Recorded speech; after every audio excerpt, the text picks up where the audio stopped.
I had my son way too young with my then boyfriend. We split up when he moved away for college and became an absent father when he returned for the summers. He became more active when he moved back after graduating, and we started doing 50-50 custody. I was 24 then and went to community college and got into sonography school, and am now an obstetric sonographer. During that time, it came out that my ex had never graduated and was in enormous debt from gambling during his time away. It explains why, with a full ride scholarship and a degree in a high-paying field, he was working at the mall. Once I got a job, I was able to upgrade my standard of living and provide a better life for me and my son. He's now nearly adult and entering senior year soon, and I want him to get a lovely gift to celebrate his birthday this summer. I asked him earlier this year when we talked about cars, what car he would want, and he said a 2023 Camry. While we're financially well off and don't struggle, I know he thinks buying a car is out of our budget, so he didn't suspect a thing. Here's the issue: I was speaking to my ex's sister, whom I am semi-close to, and I brought up the idea to her. She seemed excited, but then said I shouldn't. She said it makes her brother look bad since he doesn't have a car, and it would crush him to know that his son has a brand new paid-off car while he barely scrapes by. I told her that's not my issue and that it's not my fault he doesn't have his life together.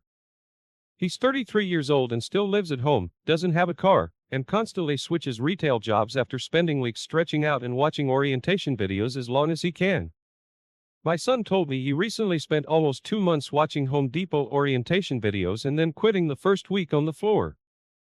He doesn't want to work hard, so why should I feel bad? After a few days, she calls me and says she has an amazing compromise. She told my ex that I had planned to buy a special gift for my son this summer and asked if he was willing to pitch in. He offered $80, and she's going to add another $80 for a total of $160. Then we could tell our son we bought it together and he feels like his dad pitched in. This is for a $34,000 car. I told her no thanks, I have it covered, and she got upset and said that this could bring my son closer to his father, since they don't have much of a relationship, and not to be a selfish idiot. Ever since I said no, she called me twice, calling me an idiot and saying I should either let him chip in or not buy it at all. Am I the idiot? Haha, is she kidding? Not the idiot. So, she doesn't want her brother to feel bad that his son has a car and he doesn't? OMG, they need to grow up. He does not work to improve his life, it sounds like, and that's not for you or your son to feel bad about. And now they want to chip in a couple of $100 on a $34,000 car and try to make it sound like they bought it too? Please, your son is smart enough, he would see through that anyway. Also, if he isn't close to his son, that sounds like that's on him, as well. Good for you for working hard to give him a good life, you don't owe them anything. Yeah, $160, how generous of them.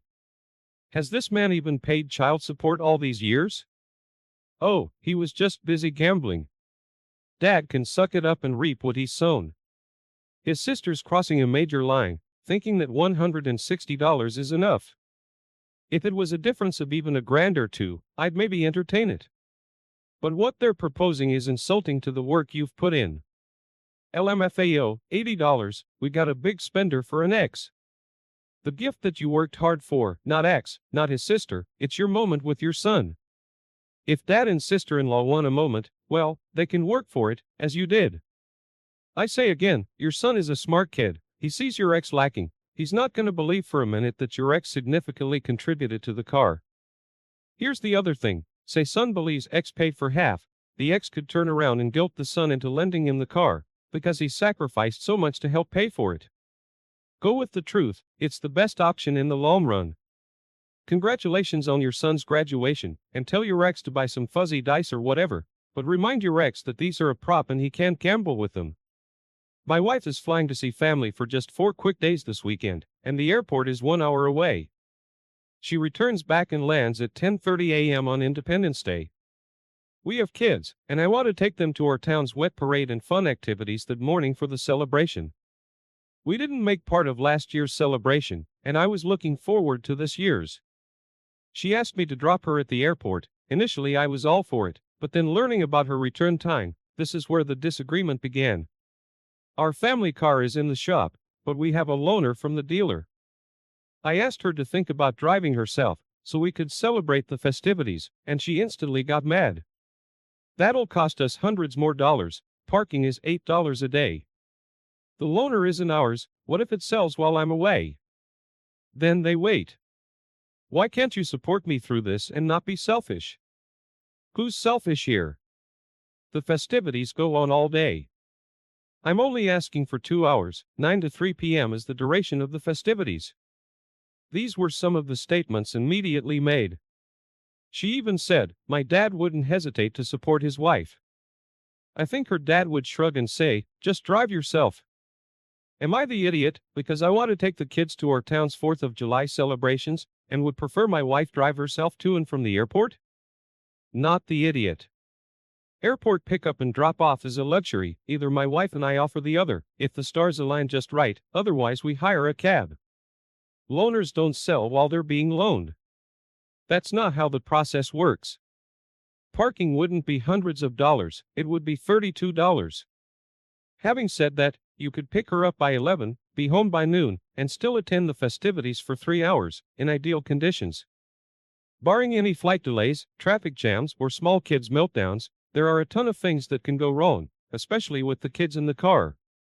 Anyone with children knows that a 2-hour round trip on Google Maps doesn't equate to a 2-hour round trip in reality. It's unreasonable for the wife to make that demand, when she can just drive herself, with much less of an imposition on her time than it would be on his. I agree with every word. OP isn't some deadbeat dad, wanting to hang out with his buddies on the 4th. He wants to take the kids to a kid-centric event. I'm a mom, and if I were in this situation, I'd tell my husband, have fun, I'll try to join you when I get home. In my honest opinion, the wife's being extremely selfish, and not thinking of her kids, or her husband. The wife needs to suck it up and drive herself. Don't back down, OP, you're the only one in this situation thinking of the kids. Take them to the parade, and have a great time. This is so stupid. My girlfriend thinks I'm an idiot, so I want some second opinions. We're both quite serious tea drinkers, being from the UK, at least 3 cups a day. I have mine with 1 spoon of sugar, she has no sugar. We've been dating for a year now. In the first month of dating, things were great, and she made my tea properly. Then she slowly started to forget, and made us both cups with no sugar. I gently reminded her that I like it with 1 sugar, but she wouldn't remember, and kept making me non-sweet tea. So I decided to just make both of our teas going forward throughout the day to save the hassle. However, lately, I've been tired of having to make all this tea, and I asked her if she could make me a cup once in a while. I don't think it's fair that I make her nice teas, and she can't return the favor. Today she made me tea with no sugar, once again, and I got fed up and asked her why she doesn't add sugar to mine. It feels deliberate, to which she told me she forgets, and that's just how she does it, and I can add my own sugar after. So I said that wasn't the point, and moving forward, until she can make my tea nicely, and take my taste into account, I will no longer be making her tea. I remember her little dietary quirks, and it just feels off that she won't remember this for me. She says it's stupid for me to go on strike about making her tea, and I'm weaponizing it, and it takes 2 minutes. However, I'm tired of making her perfect tea, while she doesn't even put any effort into mine. Am I the idiot? People are gonna get onto you with, it's just sugar, but I get your point. It's the effort. You take the time to remember what she likes, and do that if you're making for both of you, and she doesn't return the favor. It feels lopsided to you, hence the question, you are not the idiot. Exactly, they've been dating for a year now. It's not like it's some complicated Starbucks order. It's 1 spoon of sugar. I'd honestly start making the tea, but putting 1 sugar in her tea as well. If she needs help remembering your preference for something as simple as tea, why should you go to the trouble of it? It's a simple lack of respect. If he wasn't British, I would have suggested that as well, but he's probably too darn polite for stooping to the level the rest of the world would applaud, Canadians probably being the exception. As an American who used to drink sweet tea, I cannot relate. LOL, we drink tea syrup in this area. No sugar? Get out, OP. You can have a tea war if you like. But the real question here is a fairly fundamental relationship question. Do you want to remain in a relationship with this person? My partner and I are typical sleep-deprived parents of 3 children, ages toddler to infant. I'm a stay-at-home mom while my partner commutes for work, and depending on which site he's at, can be on the road for more than 6 hours a day. When necessary, he'll get a hotel room closer to the job site. Getting up with the children during the night has always been my responsibility. The logic behind this is that his sleep should be the priority due to the dangers of driving while drowsy. I've always accepted this without complaint. However, since the birth of our youngest, my partner's begun to accuse me of intentionally disrupting his sleep if the baby wakes him up at night. This past week, my partner had a few long days and was gone from early Wednesday morning until late Friday night. Please, no judgment, but I was so busy, exhausted, and overwhelmed during that time that I didn't get the opportunity to shower. I felt disgusting. It took ages for the children to fall asleep with the excitement of Daddy being home. But around midnight Friday night, I finally got the opportunity to treat myself to a shower. I hoped the baby would stay asleep, but if he didn't, there was finally another adult to cover for me. And as the next day was Saturday, there was no commute to worry about. Well, of course the baby woke up, and my partner was absolutely livid. I was accused of being selfish, vindictive, unsupportive, and using the baby as a weapon to punish my partner for getting more sleep than me. I was called every curse word in the book, and when I asked why my partner at no point tried to pick up or soothe the baby, I was told that he doesn't have tits to put the baby back to sleep. So, what would be the point? At first, I was equally angry at my partner for choosing to lash out at me instead of caring for the baby. However, now that I've calmed down, I've started worrying that I was wrong. While my partner's accusations were wildly off base, I may have been an idiot to just assume it would be okay for the baby to wake him, especially when the baby's nighttime care has historically been my responsibility. So, am I the idiot for assuming it would be okay to let the baby wake up my partner because I desperately needed a shower? Not the idiot. Even though you're a stay-at-home mom, that doesn't mean you're the only one with parental responsibilities. Letting your partner sleep while you care for the baby at night so he's not driving drowsy is a fine concept, but that doesn't mean he doesn't have to do anything ever at nighttime. And the fact that it was a night when he didn't have to drive the next day is the icing on the cake. Taking a shower for the first time in several days while there's another adult around is not a selfish act or weaponizing your baby. It's basic human hygiene that you shouldn't have to apologize for. Tell your partner it's time to start being a parent. How would he do this without tits? It's common knowledge that women change diapers with their tits. I'd go so far as to call it weaponized incompetence. Sure, he doesn't have breasts, but sticking the baby on the boob isn't the only way to get them back to sleep. And even if it was, does he still not have a responsibility to at least comfort his child until the mom returns to feed the baby?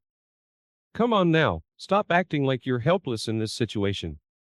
I bet he got perfect long sleep time, Wednesday and Thursday nights away, while you were doing 100% of childcare and couldn't even get a shower for yourself. You've given him way too much of a break on care duties if he doesn't even know how to pick up his baby to soothe it. Girl, stop allowing this person to procreate using your uterus. Please stop. That level of aggression would be an absolute deal breaker for me. This happened over a year ago, but this situation has still affected my family and my mom won't stop getting on my husband's and mine, case even now. My father had diabetes and his health was deteriorating fast. He was in the hospital and then got out. After he got out, he was weak and was trying to rest at home. I come from a big family with a lot of siblings. One of my sisters travels all through Europe and is frequently moving. I'm in the US and I haven't been back to Europe in over a decade, but I talk a lot on the phone with them. We'll call my sister Anna. Anna suddenly moved into my parents' house with her husband and 8 children for an unknown period of time and for reasons no one knows. Well, she had nowhere else to go, apparently. My mom is the closest with her and has always been sympathetic towards her, so she's fine with her being there. My dad was exhausted, coming home from the hospital just a day or two ago. My husband was talking to him on the phone and heard all these kids screaming and making noises. He asked if everything's okay. My father just said he's tired, overwhelmed, can't take it anymore and just wants to rest. My dad talks to my brother who lives there and talks about the environment in the house. My brother said it was a disaster and pretty noisy since the kids were running everywhere. My mom, however, said that it's not a big deal and not that noisy. Well, we all just had a feeling my dad was going to die any day now, and these were his last months alive. My husband and I felt bad for my dad and thought he deserved peace in his last moments. My husband asked to speak to my mother and she said, "No, not now." So my husband asked to speak to Anna's husband. He said, "If you don't leave this house by 7 p.m., then I'll pay for a rental home where he can rest his final days. It's not okay for this man to work all his life and he can't even die peacefully in his own home. I'll be calling back to make sure you've left." They tried to talk back and downplay everything. But my husband really put his foot down and ultimately they left. After about 2 days, my father had to go back to the hospital and died.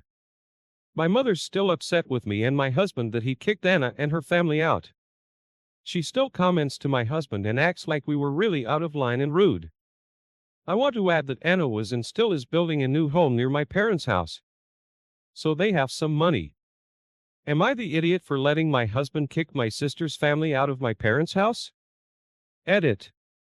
I just want to add, since there's a little confusion, that this was our last resort since it's pretty big.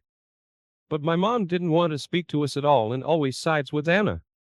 She was babysitting the kids and ignored my father. So he was pretty much by himself after coming out of the ICU. But my dad was so weak and was mentally done. When my husband inquired about Anna's husband, he said, "Don't worry, it'll all work itself out." You are the idiot.